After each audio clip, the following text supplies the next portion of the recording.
Have you ever had a video game make you feel at peace? We have a lot of really beautiful looking video games these days with picturesque vistas around every corner. But there's something about Ghost of Yōtei that just, I don't know. When I stop and take in the sights and sounds of this world, I'm just kinda in awe of it.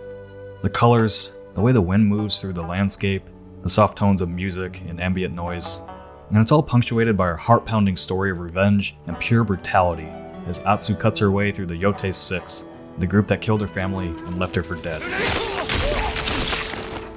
Every time you finish a fight and get back to moving through the world, it's like breathing a sigh of relief. The darkness of the brutal actions you take, contrasted with the beauty of a vast landscape that I've spent just as much time pausing in to use the photo mode as I have playing the game. I've complained a lot about open world games over the last few years, and Ghost of Yōtei doesn't really bring anything new to the table in that regard. You go from story beat to story beat, complete a few side objectives along the way, and slice and dice a lot of bad guys as you do it. But Yotei's landscape is a character all its own, and one that I just like existing in. I love the way that Sucker Punch added in a cinematic camera mode that turns on as you start moving through the world on horseback. The camera slowly pulls away, and the field of view expands so that you can experience all the sights and sounds around you. Design-wise, that expanded view makes it so much easier to look around and pinpoint areas of interest. A hill with a red tree that stands out amongst the rest where a duel awaits. The smoke wisp off in the distance signaling a friend with a story to tell. A torii gate leading up a mountain path to a shrine. The steamy vapor of a hot spring to relax in. All of this is given to you by visual cues that can be seen from vast distances.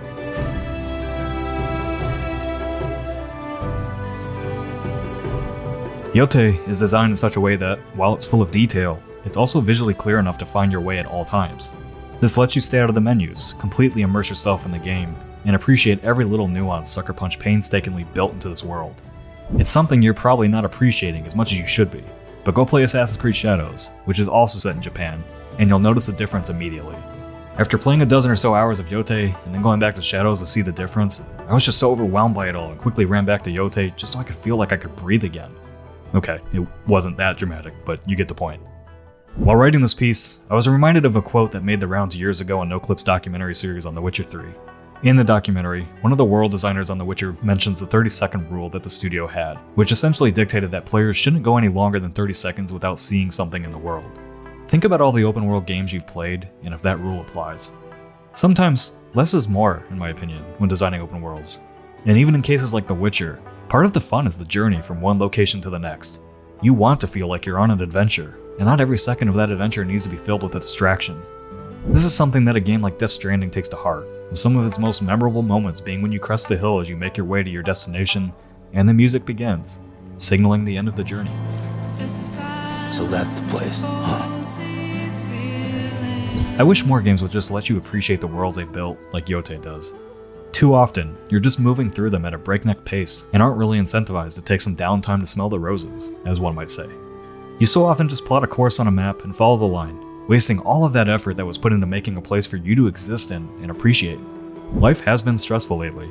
Hearing about the politics of the world is unpleasant, but it's in our face at every moment of the day right now, whether you're feeling the price of groceries or checking social media and seeing the horrificness of what the government is doing to people.